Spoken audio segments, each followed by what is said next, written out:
আসতে বাধ্য হই। এখন থেকে আমাকে নিয়ে যে যাই কিছু বলবে আমিও যদি উত্তর দিব, সেই উত্তর হজম করার ক্ষমতা তো থাকতে হবে, তা না হলে আমাকে নিয়ে লাইভ করবি না।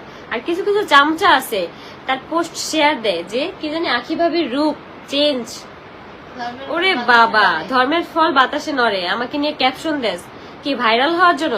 6 মাস ধরে পাশের বাসার ভাবির আর কি হাজবেন্ডের স্যালারি বন্ধ, যার কারণে হচ্ছে এখন এইসব শুরু করতেছিস। হ্যাঁ, পেজ ভাইরাল কিভাবে হবে?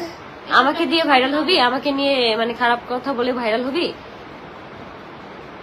কোনোদিনও আল্লাহ তোদের ভালো করবে না। আমাকে নিয়ে মিথ্যে কথা রটায়া যতটুক তোরা উপরে উঠবি, আল্লাহ তোদের নিজে আর কি টাইনা শেষে আর কি নিচে নামাবো। আমাকে এমন ভাবে তোরা মেন্টালি প্রেসার দিতেছস, কিছু কিছু মানুষ এমন ভাবে তোরা আমাকে মেন্টালি টর্চার করতেছস।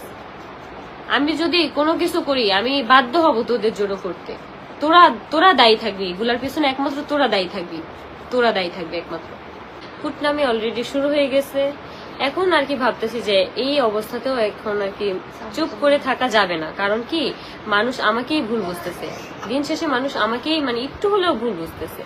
এখন মনে হয় আমার সবকিছু এখন ক্লিয়ার করা দরকার, সবকিছু এখন থেকে। মানুষ আমাকে নরম পাইয়া যাতে আজকে এই পর্যন্ত আনছে, এখন থেকে আমিও দেখাবো যে নরম মানুষ মানে রাগ বা জেদে কতটা পরিবর্তন হতে পারে।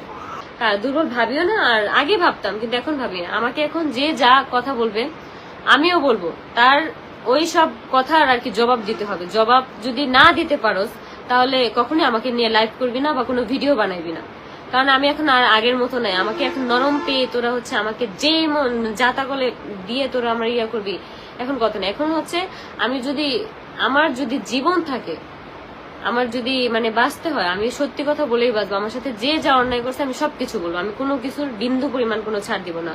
আর এরপরে যদি আমার কোনো ক্ষয়ক্ষতি হয় তাহলে এটা সবার সামনে আর কি প্রকাশ পাবে যে এই সব বলার কারণে আমার ক্ষয়ক্ষতি হয়েছে, আর কারা করছে এটা তোমরা ভালো মতোই বুঝে নিবা।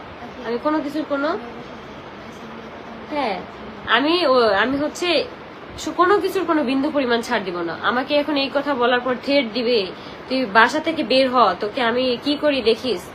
আমার যদি কোনো প্রকার বিন্দু পরিমাণ আমার গায়ে টাচ লাগে অবশ্যই তোমরা বুঝে নিবা যে এই ক্ষতিগুলো আমাকে কে করতেছে, কারা করতেছে।